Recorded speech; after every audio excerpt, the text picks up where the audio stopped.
Bienvenue dans le podcast AWS en français. Aujourd'hui, J-A-J-I, la protection sociale comme un service.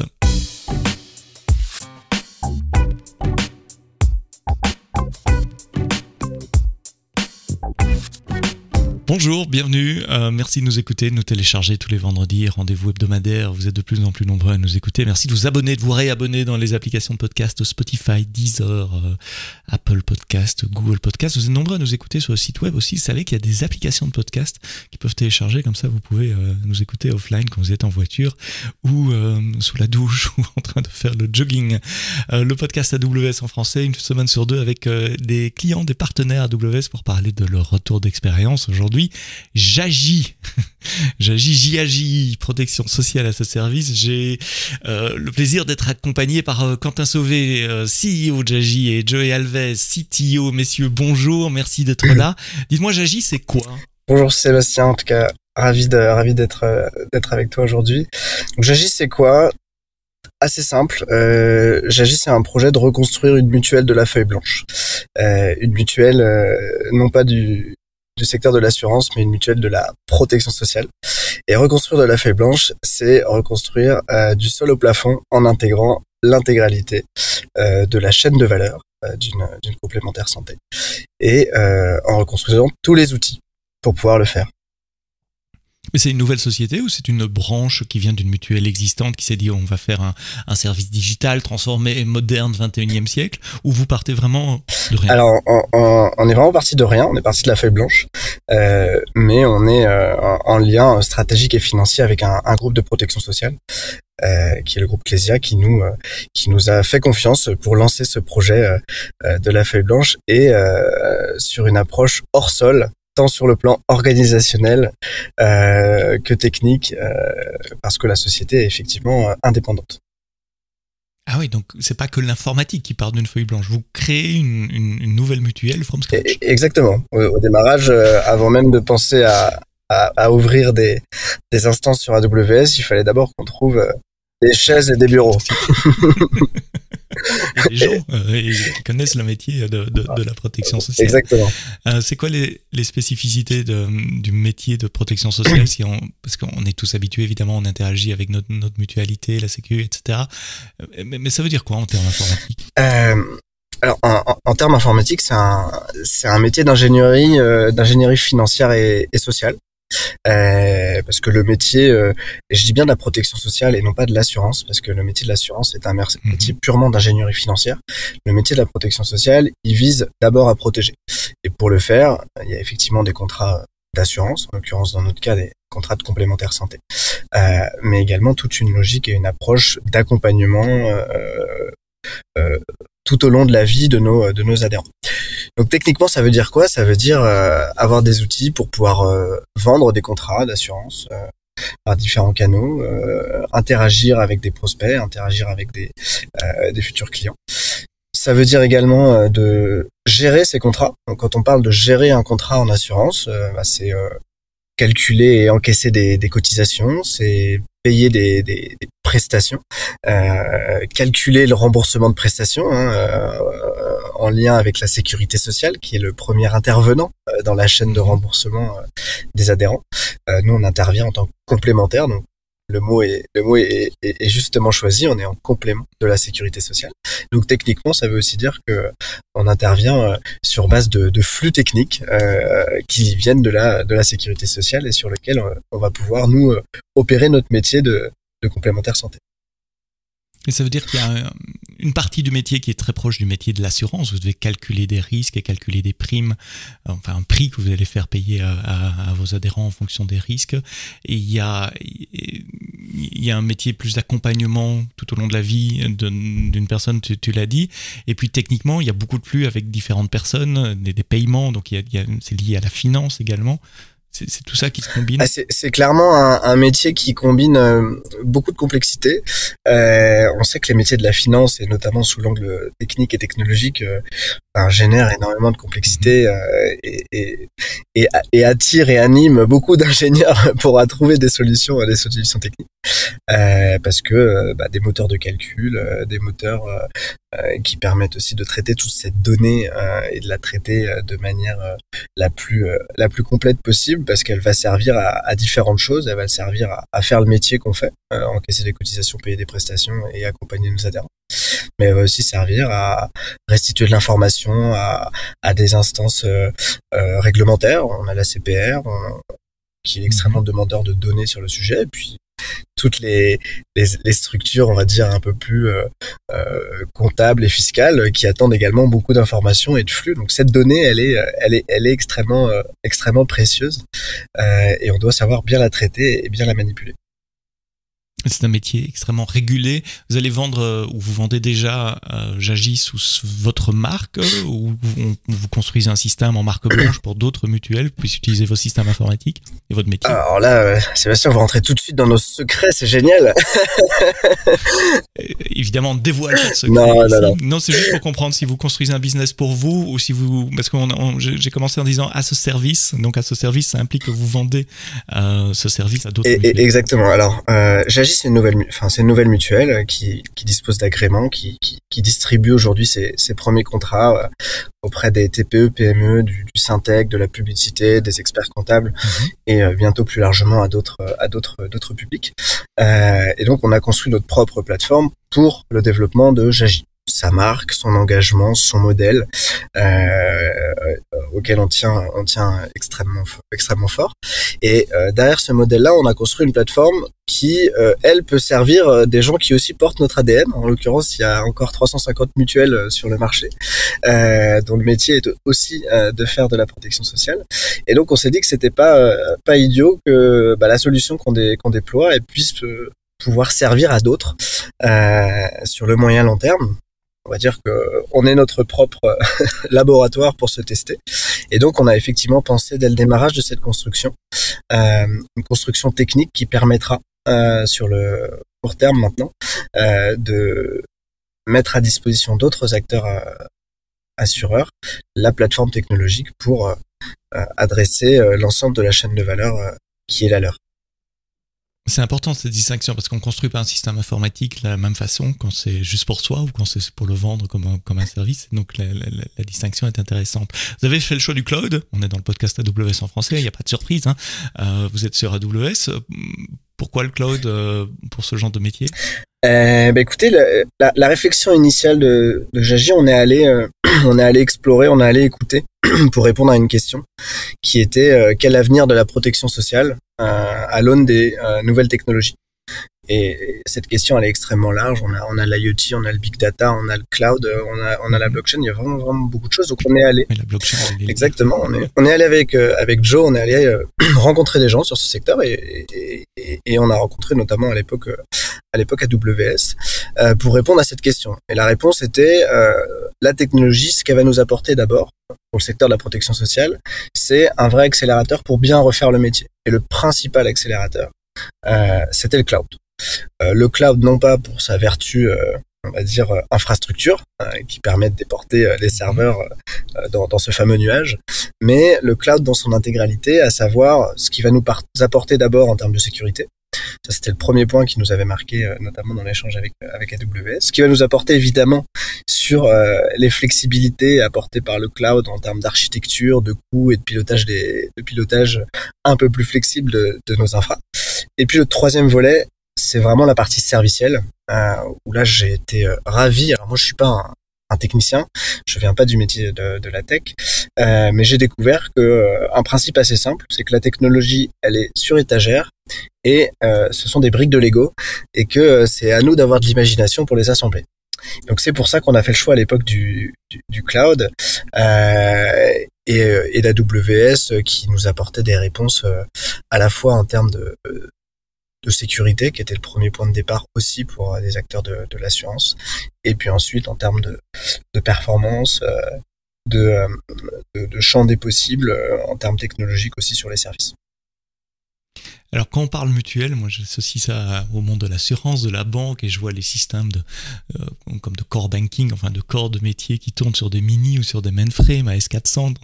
Comment est-ce qu'on architecture un système de mutuelle aujourd'hui au XXIe siècle quand on part d'une feuille blanche et quand on part sur le cloud? Vers quel genre d'architecture vous êtes dirigé? Alors, je vais laisser répondre Joe sur le sujet. Juste ce que je vais dire, c'est qu'on est parti des processus. On est parti des processus métiers qu'on devait réinventer. Et puis ensuite, on s'est dit comment est-ce que ça, on va le déployer et on va le mettre en place. J'insiste là-dessus. Vous partez de la définition du métier. Quels sont les différents services qu'on veut offrir à nos clients? Quels sont les processus qui permettent de rendre ces services? Et comment on va implémenter ces processus après? J'ai bien compris. C'est là exactement. On reconstruit une chaîne de valeur qui est très simple. C'est la distribution, la gestion de la relation client et la gestion des contrats. Et le troisième volet, c'est la partie assurance. Porter le risque assurantiel avec les notions d'engagement, d'équilibre actuariel, etc. Donc ça, c'est les process qu'on a repris et qu'on a voulu performer, notamment grâce au digital, à une approche parcours, à une approche UX, qui permet de penser différemment les processus. Tu évoquais les outils mainframe qui sont souvent très centrés productivité, très centrés sur de la procédure et du processus uniquement métier, mais qui parlent peu d'expérience et de parcours. Et c'est là où il y a une opportunité importante. Mais je pense que pour compléter la réponse sur comment est-ce qu'on construit une architecture pour répondre à ça, on peut se tourner vers Joey. Comment on exactement. On a des processus métiers, allons-y. Mais la transition est très bonne parce que Quentin effectivement a parlé du grand jeu de Lego qui permet de faire plein de choses. Mais il y a la démarche a été très spécifique et c'est grâce un petit peu à l'envie de Quentin de recréer ce métier-là qu'on a pu aborder une démarche systémique. Ça peut être un gros mot pour certains. C'est quoi la démarche systémique? C'est de repenser un système qui doit se retrouver dans la société, dans des systèmes régaliens. Donc cette démarche systémique, bien sûr, c'est une réflexion hors sol, de très haut niveau, où il faut qu'on analyse vraiment en termes de périmètre 360 ce qu'il faut aujourd'hui construire pour la mutuelle moderne et de demain.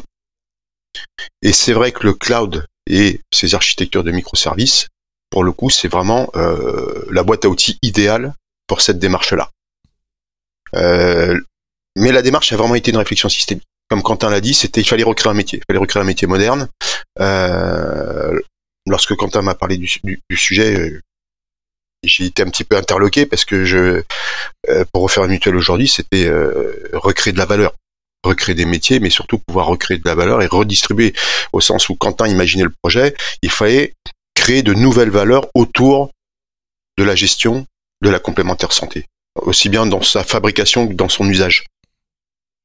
Et cette valeur ne pouvait être reconstruite de toute façon que par la reconstruction, comme il a dit, des processus métiers. Donc une fois que ça s'est fait, mais ça c'est un volet très, très métier, comment on traduit ça en mode technique? En fait, ma question est même double, c'est comment on traduit en mode technique et puis quel choix technique? La traduction de la démarche système en démarche technique, ça commence par de l'urbanisation. C'est construire un système d'information global. Une fois cette image de système d'information global identifiée, c'est-à-dire très concrètement des briques, voilà, on a besoin d'un moteur de base de données pour stocker ce genre d'informations, on a besoin de tel genre de microservices qui supportent les processus métiers, voilà comment ça va communiquer, voilà les structures de données. C'est un peu le pied quand on est architecte et qu'on part d'une feuille blanche et qu'on nous dit allez-y, ça peut faire peur aussi.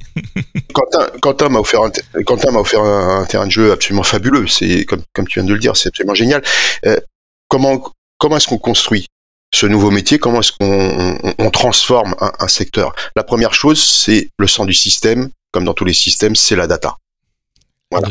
Ça, on a eu un énorme travail autour de la conception, de la structuration de la donnée, de façon à avoir des modèles qui puissent être pérennes, pas pendant 2, 3, 4, 5 ans, mais pendant 10, 20, 30 ans. Pérennes, robustes, et surtout intemporellement, je dirais, dimensionnable. autant que faire se peut. C'est-à-dire qu'il faut qu'on soit propriétaire. Vous voulez vraiment recréer un métier, il faut avoir la propriété vraiment et la maîtrise de la donnée. Ça, c'est la première chose. La deuxième chose ensuite à laquelle il faut penser, c'est bien sûr créer de la valeur. Avec cette donnée, une fois qu'elle est clairement structurée, identifiée, complétée par des systèmes divers et variés, elle va nous permettre de créer de la valeur. Mais pour créer de la valeur, il faut des outils de back-office, bien évidemment. Et c'est là où on nous a tous pris pour des fous furieux, quand on a commencé à parler de ça à nos sponsors. C'est la confiance entre une équipe comme la nôtre à pouvoir recréer des back-office métiers performants. Donc c'est là où il y a une vraie conjonction entre le métier et la technologie. Sans le métier, on n'aurait pas pu prendre des décisions technologiques. Comme Quentin l'a dit, et c'est comme ça que je le vois aussi, le cloud provider public, c'est un énorme sac de Lego. Mais les tout petits Lego, c'est toujours l'analogie que je prends. C'est les Lego les plus petits, ceux qui font mal aux pieds quand on marche dessus. Mais c'est ceux qui nous permettent de faire les formes les plus rondes, les plus jolies, les plus tordues, faire des ponts, etc. Il y a les deux, hein. Il y a aussi les logos techniques déjà après tout assembler. Non, c'est pas ceux-là qui nous intéressent, c'est les autres. Non, mais c'était juste pour être complet. Mais non, je suis tout à fait d'accord avec ton analogie et j'utilise cette analogie de Lego même. Mais en fait, quand tu rentres dans ce grand sac et que tu plonges tes deux bras dans ce sac de Lego, tu découvres plein de jouets fabuleux. Tu découvres une manière de fonctionner qui est géniale pour des urbanistes et des architectes qui sont l'assemblage de services comme un puzzle. Et ça, tu peux concevoir en termes d'architecture très très rapidement un système. C'est extrêmement rapide. Mais c'est ce que je dis toujours, c'est extrêmement dangereux également. Ça a été ma première... Ça a été... Mettre en place des garde-fous pour pas aller dans le mur en termes de coûts. Exactement. En fait, cette démarche systémique, quand on l'a abordée, on s'est effectivement rendu compte qu'il fallait à un moment donné marquer un point d'arrêt pour savoir exactement comment est-ce qu'il fallait qu'on s'organise, qu'on se méthodifie, si je puis utiliser ce terme, pour arriver à construire à partir d'une feuille blanche avec un repo d'objets, de services, de librairies, de ressources absolument incommensurables. Comment faire pour y aller intelligemment, sans se prendre les pieds dans le tapis, et surtout construire quelque chose sur lequel on va pas avoir de mauvaises surprises au bout d'1 ou 2 ou 3 ans d'exploitation. Et ça, je dirais aujourd'hui, c'est le grand danger du cloud public. C'est y foncer tête baissée. Comment est-ce qu'on fait ça quand on part d'une feuille blanche? Parce que souvent, c'est l'expérience qui construit nos garde-fous et nos garde-rails. C'est parce qu'on s'est blessé quelque part qu'on va reprendre ça. Alors, évidemment, vous aviez tous les deux beaucoup d'expérience du monde IT, du monde de la mutuelle, mais pas nécessairement du cloud. Est-ce que vous êtes fait accompagner par des partenaires? Est-ce que vous avez engagé des gens, formé des gens? Oui, accompagnement. On a eu un partenaire que je peux citer, qui est Gecko, qui est un Gold Partner AWS, et c'est chez Gecko qu'on a été chercher cette sécurité d'onboarding dans le cloud. On a effectivement détecté qu'il fallait pas y aller tout seul. Il fallait y aller avec une certaine expertise. Et je dirais l'expertise minimale dont on a besoin lorsqu'on part de la feuille blanche et pour aller sur ce système-là, c'est vraiment les grands sachants de la sécurité du réseau et du serviciel cloud. Parce qu'on peut très très vite construire quelque chose, ça c'est sûr, c'est la grande force d'AWS et de ses architectures de services microservices. Mais on peut, comme j'ai déjà dit, se mettre tout de suite très rapidement dans une situation extrêmement dangereuse en termes soit d'embouteillage technologique, soit d'impasse technologique, mais surtout de finance. Donc quand on a commencé à détecter ça, pour mettre toutes les chances de notre côté pour faire une belle construction, avoir une belle démarche, on s'est dit, marquons un temps d'arrêt, ne parlons pas technologie. Comme l'a dit Quentin tout à l'heure, recréons des services métiers, des processus. En fait, pour savoir comment je pouvais reconstruire techniquement, il fallait que je puisse visualiser le plus tôt possible quel type de processus on devait embarquer. Et là, c'est la découverte du processus circulant, on va dire. Du B, to B, to C, to B, to C, C, to B, to C, to B, to C. Et en passant par les systèmes de middle. C'est un peu un ERP qu'on est en train de faire. Puisqu'on recrée les processus, on est obligé de passer par toutes les couches, tous les personas de l'entreprise, tous les métiers de l'entreprise. Finance, produits, légal, technique, data, sécurité, etc., etc., etc. Donc il fallait déjà reconstruire tous ces process. Ce n'était pas une démarche technologique, très clairement. On est bien d'accord. Mais je voudrais en venir à la technologie. Quels sont les choix technologiques que vous avez faits? Tu as cité microservices, tu as cité event-driven architecture, centré autour de la donnée. On peut peut-être partir de la donnée et puis marcher backward. C'est un petit peu la démarche qu'on a effectivement abordée. On a modélisé vraiment ce que devrait être la donnée de la plateforme, non pas simplement pour la mutuelle, mais effectivement pour un déploiement marque blanche.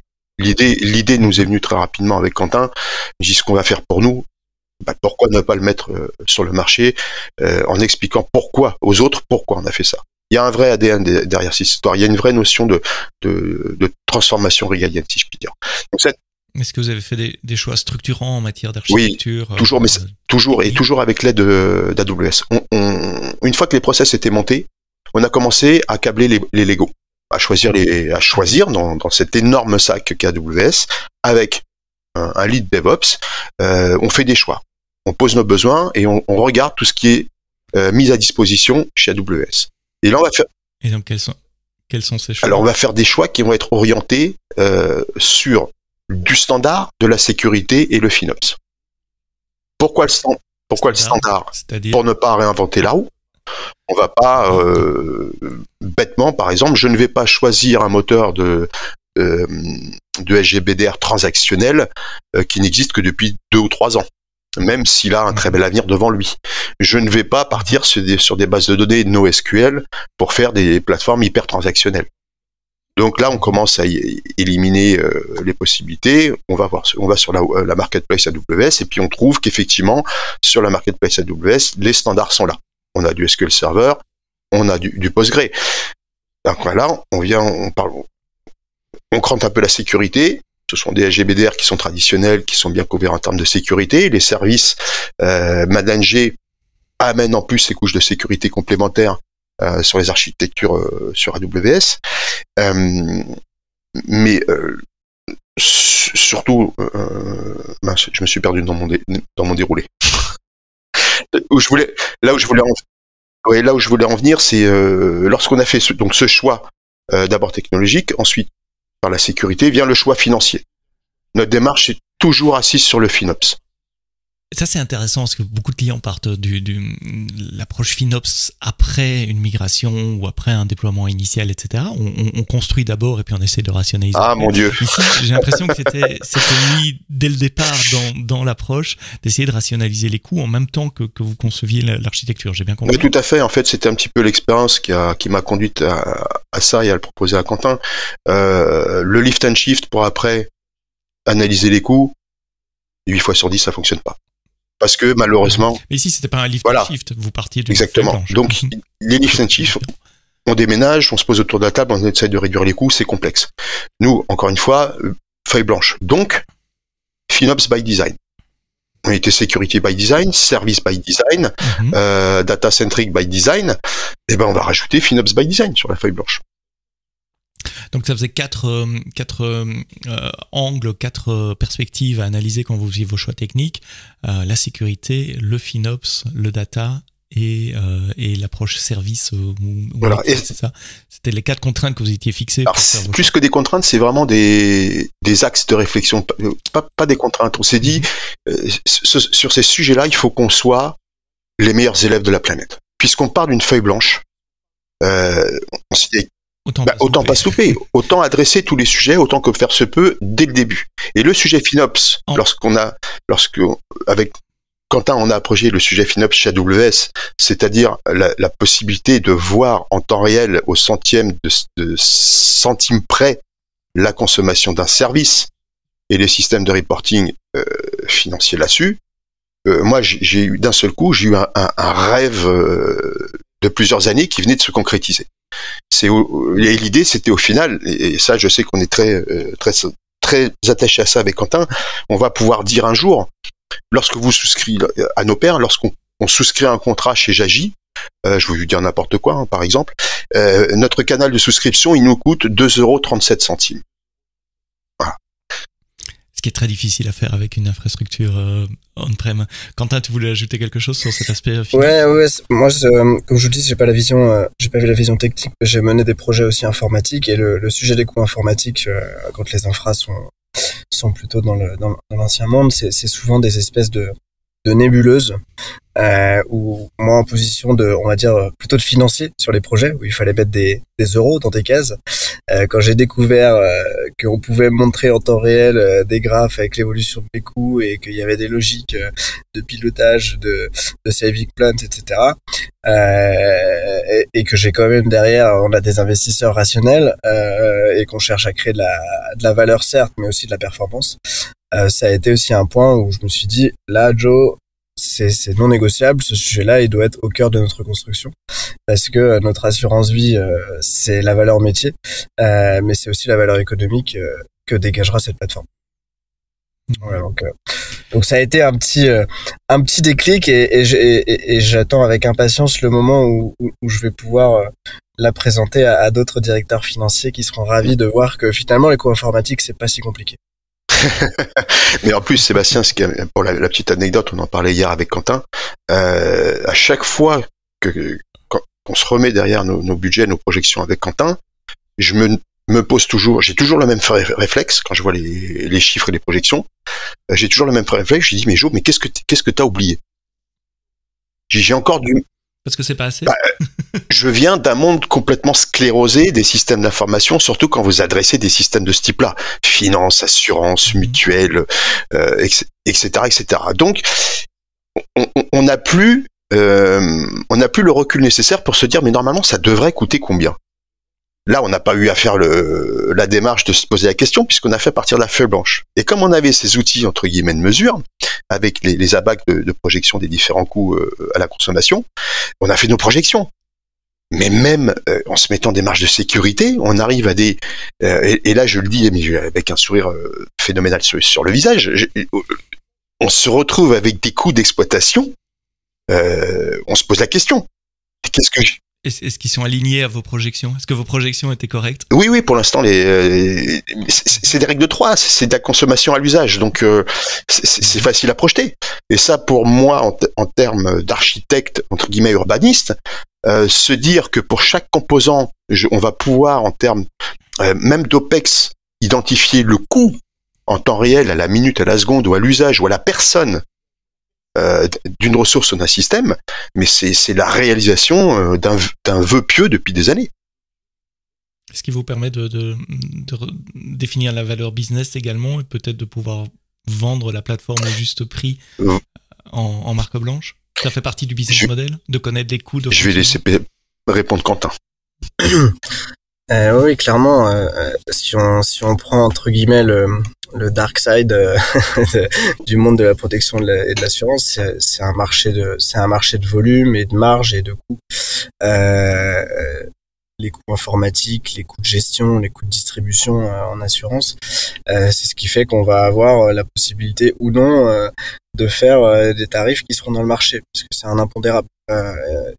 Et donc c'était un enjeu clé dans la reconstruction, c'est de dire comment est-ce que, même si on reconstruit un système moderne, on va réussir à performer économiquement ce qui coûte aujourd'hui 20 pour que on a bon espoir que ça ne coûte que 10. Et quand Joe disait créer de la valeur, là on crée une valeur économique et un assureur se dirait chouette, je vais pouvoir augmenter ma rentabilité ou mes excédents. Un acteur de la protection sociale se dit chouette, je vais pouvoir soit mieux couvrir mes adhérents, soit baisser leurs tarifs, soit investir dans la santé, parce que les mutuelles le font depuis des années. Et donc c'est aussi ça le driver, c'est un driver qui est économique pour servir notre projet et la raison d'être qu'on s'est fixé, parce que pour la petite histoire, on est nativement entreprise à mission. C'est la performance économique est un driver pour la délivrer. Et pour le coup, c'est les échanges. On a la chance de travailler avec les équipes AWS de non-profit et secteur public, donc qui sont aussi drivés par ça et qui ont, avec nous, réussi à démontrer que même le choix d'un cloud qui peut des fois poser question, anglo-saxon, etc. Il y a aussi des fois des critiques sur le sujet. Néanmoins, quand un AWS vient aider la Croix-Rouge pour réduire son coût d'infrastructure de 10, divisé par 10, ça fait toujours plus d'argent au profit de la cause qui est portée par la Croix-Rouge. Et c'est en ça que pour nous, AWS, c'est un levier économique, mais c'est aussi un levier de performance sociale et sociétale. Alors on a compris les 4, pas contraintes, je ne vais pas réutiliser le mot, mais les 4 guidelines que vous utilisez pour définir l'architecture. Quels sont les challenges pour la mettre en place, cette infrastructure? Souvent on nous parle de formation, de compétences, de temps, de délai, d'apprentissage. C'était à peu près la même chose pour vous? Il y en avait. Alors là, je pense qu'avec Quentin, on pourrait répondre en cœur les hommes. Et les femmes. Bien sûr. Et les femmes, parce qu'on en compte parmi nous. Non, c'est le vrai sujet, là. C'est l'humain. La techno n'est plus un sujet. La techno n'est vraiment plus un sujet. Et donc, c'est quoi? C'est engager, trouver les gens qui connaissent ces infrastructures, ces technologies, c'est engager, c'est s'entourer de partenaires, etc. C'est vraiment ça le challenge principal pour construire. C'est vraiment du tailor-made, parce qu'on a un ADN. On a un ADN chez Jagi qu'on partage fièrement avec Quentin, avec une certaine éthique. Donc les personnes qu'on sélectionne, on les sélectionne plus à leur manière et envie de travailler plutôt qu'à leur savoir. Et techniquement, ça me pose pas plus de problèmes que ça, parce que on reste sur des développements, des technologies de développement standards, comme je l'ai dit. Hein. On fait pas des trucs exotiques. Donc c'est des profils normalement qu'on devrait trouver assez facilement, non, même plus assez facilement. Même les profils standards, on les trouve plus facilement. Il y a une vraie problématique. En revanche, c'est vrai que ce qui nous a permis de recruter des gens solides, des profils très solides, c'est aussi notre démarche un petit peu de construction sur le cloud. On l'a adossé à de l'agilité, mais à échelle. On n'a pas encore parlé de Quentin, mais Jagi repose sur une double agilité en méthodologie. On n'est pas des ayatollahs de la méthodo. On prend ce qu'il y a de mieux pour le coudre au fil d'or pour nous, pour que ça se passe le mieux du monde. Donc on a composé entre méthodologie d'entreprise et méthodologie technique, Safe plus Scrum. Et la méthodo, les outils agiles se combinent parfaitement avec des développements de solutions basés sur les architectures de services. La jonction se fait très, très naturellement. Microservices, voilà. Des équipes indépendantes. Exactement. Et ça crée une dynamique extrêmement intéressante. Parce qu'on peut faire passer des profils de techno à techno sans que ça soit trop complexe, parce qu'il y a toujours un pair à côté qui peut l'accompagner et expliquer. Et c'est vrai que engager ce type de développement à partir de rien sur une architecture telle, avec les capacités effectivement de se tromper. On peut tester un composant pendant 2-3 jours, se dire non, finalement celui-là il est pas bon, peut-être qu'il y en a un autre chez AWS qui va mieux faire le job. Donc il y a la conjonction de cette énorme boîte à outils complètement ouverte, de la capacité à adresser des petites technos très rapidement, diverses et variées. La conjonction de la démarche architecturale avec la démarche agile, technique et entrepreneuriale. Tout ça combiné nous fait rechercher des profils qui ont une appétence plutôt à la construction, des bâtisseurs. Donc c'est ça, je dis, c'était humain. On est passé, comme le dit souvent Quentin, j'aime bien cette expression, par des ascenseurs émotionnels. Mais la techno, quand on a une boîte à outils pareille, c'est pas un sujet. Et vous avez formé des équipes existantes? On a engagé et formé. On a engagé des gens qui avaient déjà un minimum de bouteilles chez AWS, des juniors aussi. On est très. Je vais laisser Quentin en parler un peu plus, parce que c'est son ADN aussi. On veut vraiment apporter quelque chose de nouveau en termes de démarche entrepreneuriale. Quentin, on pourrait parler mieux que moi, parce que c'est lui s'il a été à l'origine de ce projet, c'est pour une bonne raison, c'est qu'il a fait cette démarche au sein même de Clésia. Et cette démarche entrepreneuriale, c'est là-dessus qu'on mise. Et si on mise là-dessus, on mise sur cette sensibilité-là des personnes. Donc, on prend du senior pour faire en sorte que les sujets complexes, les sujets tricky soient bien couverts, mais on descend jusqu'à une vraie juniorité, vraiment, aussi bien technologique que métier. Mais Quentin peut t'en dire plus là-dessus. des équipes diverses, Ouais. d'origines diverses et de backgrounds divers. Ouais, ça c'est vrai que c'est un élément clé où on sait qu'aujourd'hui l'enjeu de monter les équipes, c'est de plus en plus dur, peu importe le projet qu'on mène. Au-delà de les monter, il faut savoir les animer, les faire vivre et les faire grandir. Jo l'a évoqué, il y a un enjeu de méthode qui permet d'animer et faire grandir. Mais il y a quand même, on va dire, les ingrédients à mettre autour de la table pour que ça fonctionne. Dans les ingrédients, il y a effectivement d'aller chercher des gens avec un peu de bouteille et un peu de conviction sur leur sujet, mais surtout l'envie d'apprendre et d'évoluer. Surtout dans la techno, ça change tellement vite. Il vaut mieux chercher des gens qui sont capables d'être curieux et d'aller sur des nouvelles technos plutôt que des gens qui sont ancrés dans leur techno et accrochés à ça. Donc ça, c'est un vrai vecteur important parce que c'est un vecteur qui permet d'asseoir une crédibilité techno déjà, et puis qui permet d'aller chercher effectivement des profils un peu plus jeunes qui sont dans une même dynamique, qui ont envie d'apprendre, qui ont envie de grandir, qui ont déjà un premier bagage, mais qui pour grandir, ma seule conviction, c'est que pour grandir, c'est pas de faire des formations ou des MOOC en ligne. Faut se planter, faut prendre le mur et puis faut tester. Et si on le fait avec des gens qui en plus peuvent nous aider, nous accompagner, et ben c'est ce qui fait qu'on va grandir encore plus vite. Donc les bonhommes sont vraiment au cœur du sujet, que ça soit au sein de l'équipe tech, mais pour moi au sein de J'agis, c'est la plus grande fierté, c'est le collectif qu'on est en train de constituer, de faire grandir. Nous-mêmes on continue de grandir et on grandit très vite parce qu'on apprend beaucoup, on se trompe beaucoup, donc on apprend beaucoup. Et ça vaut pour tous les profils au sein de l'équipe, et on se rend compte que Jo a parlé au passé, mais moi je parle pas au passé, c'est au quotidien, on le vit au quotidien. Vous en êtes où maintenant dans ce projet de construction à partir d'une feuille blanche? Qu'est-ce qui est déjà en prod? Alors là, on a mis en production un premier périmètre de la plateforme qui permet de gérer une première partie, permet de gérer un premier périmètre, à savoir la distribution et la gestion de contrats complémentaires santé en petits collectifs, donc en B2B2C, pas de jeunes entreprises, de petites entreprises, pardon. Donc cette plateforme, elle fonctionne, elle tourne, bien évidemment, on continue de la développer. On est en train de préparer le setup de la première version de notre plateforme Marque Blanche pour un de nos premiers clients mutuels, Marque Blanche. Donc on est au charbon sur le sujet. On espère pouvoir en raconter un petit peu plus en retour d'expérience dans quelques mois, mais on va d'abord aller vivre l'expérience avant de la raconter. Et puis on a autour de ces deux achievements, on va avoir toute une roadmap sur la poursuite de la construction de cette plateforme, à la fois sur le cœur de métier. On a parlé de complémentaire santé, on va bientôt faire aussi la prévoyance.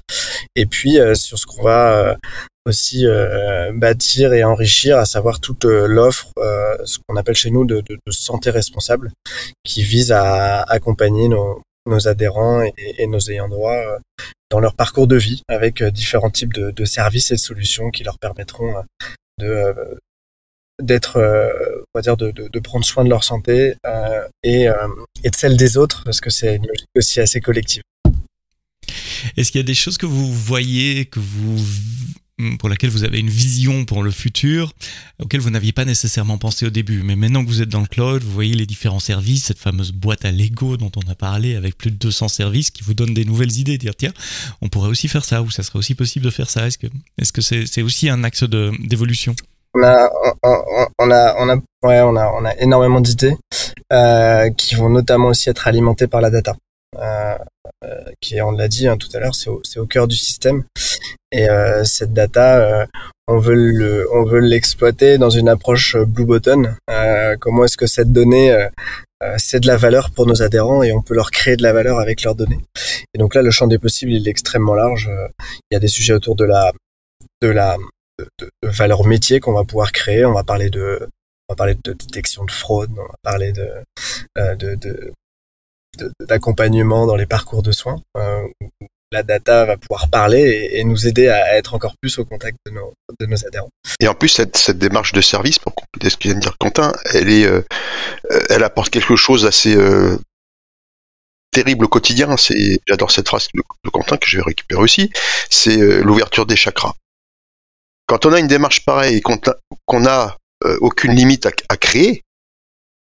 Mais c'est fabuleux. Oui, c'est ça. La limite, c'est l'imagination exactement. La carte bleue, peut-être aussi. Et,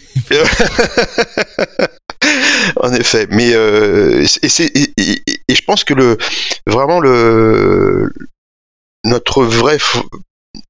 nos vrais fondamentaux, ils sont vraiment là. Il est sur cette démarche où tout est possible. Ça veut dire que vous commencez à regarder le champ du possible en IML, en machine learning, sur base des données que vous avez, des contraintes métiers, dire tiens, qu'est-ce qu'on peut faire ? Trouver de la valeur business, enfin débloquer des valeurs business à partir de technologies comme l'apprentissage machine. Bah exactement. Ça fait partie des sujets où autant au départ c'était des technologies qu'on pouvait pas mettre au départ de la reconstruction. Autant maintenant, c'est de la science-fiction et d'ailleurs c'était aussi un premier biais qu'on avait pris initialement parce que le projet initial avait vocation de croiser la modernisation avec l'IoT. Et il s'est avéré qu'en fait l'IoT est une réponse peut-être intéressante, mais dans une étape seconde, troisième. Là effectivement la prochaine elle est vraiment sur la data et sur l'intelligence qu'on va pouvoir qu'on va pouvoir créer autour de cette data et de l'apprentissage qu'on va avoir autour de ça. On est dans la santé. On est sur un système qui est en demande d'innovation, qui est en demande de modernisation. On sait que la data va être une vraie réponse aussi pour apporter des solutions. On a les bases qui sont posées pour le faire. Et effectivement, tu l'as dit, c'est une perspective, mais c'est surtout un nouveau challenge parce que pour le réussir, au même titre qu'il y a 2 ans, il a fallu créer les conditions pour atteindre ce premier volet.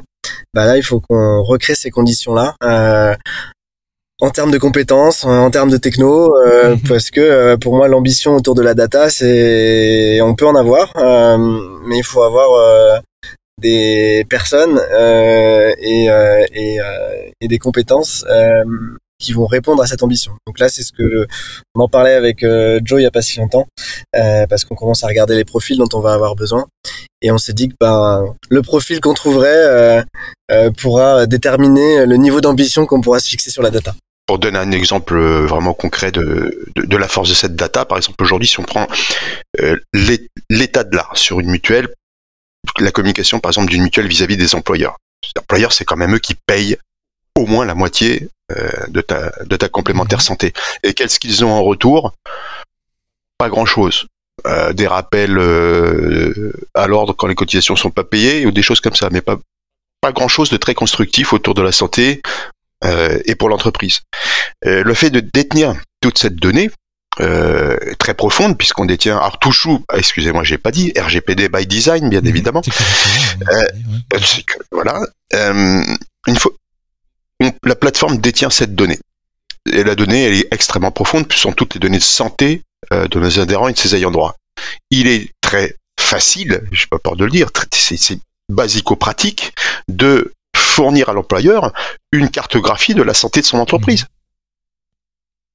C'est très facile avec la data qu'on a aujourd'hui. Donc on va commencer avec cette data à délivrer ce type de services, qui sont des vrais services à valeur. Si ça n'a pas de valeur, c'est pas un service, on le fait pas. Mais la démarche. Mais bon, je vais remettre les pieds sur terre à Joe. On a d'abord des mises en prod à faire et quelques bugs à fixer. Donc ensuite on ira raconter tout ça, mais d'abord on va retourner au charbon, on va remettre les mains dans la base de données. C'est pour ça que c'est une question prospective sur l'état du futur possible, pas nécessairement les chantiers à démarrer. Mais cette question est super, Sébastien, parce que c'est un peu comme ça qu'on a fonctionné aussi. C'est-à-dire qu'à chaque fois, on a essayé de penser l'après, tout en restant dans le présent qui, comme je te disais au début, le présent c'était d'avoir des chaises, des tables et des équipes, mais il fallait quand même penser à l'architecture. Là, on est dans le présent où il faut qu'on aille chercher nos clients, qu'on améliore nos processus, qu'on performe les interfaces, qu'on performe l'infra, même si elle est déjà bien en place. Mais il faut aussi qu'on pense à ce qu'on va faire dans 3 ans, parce que c'est là-dessus qu'on va nous attendre. Donc, en tout cas, à titre personnel et même collectif, c'est extrêmement excitant de pouvoir avoir les pieds sur terre et les mains dans le cambouis, mais de temps en temps quand même la tête dans les étoiles et de rêver un petit peu. C'est ça qu'il faut garder les deux, une main sur le guidon et puis regarder la lune et même au-delà de la lune. Discussion passionnante sur créer un service de protection sociale from scratch en partant des buildings, des bureaux comme vous l'avez dit, des gens, des processus et puis finalement l'informatique. Et l'informatique, on part de rien au 21e siècle, en 2022. Bien, c'est dans le cloud que ça se passe. Merci Quentin, CEO de Jagi, et Joey Alves, CTO, Chief Technology Officer d'Alves pour vos de Jagi, pardon, pour vos lumières et vos explications très claires et passionnantes sur le sujet.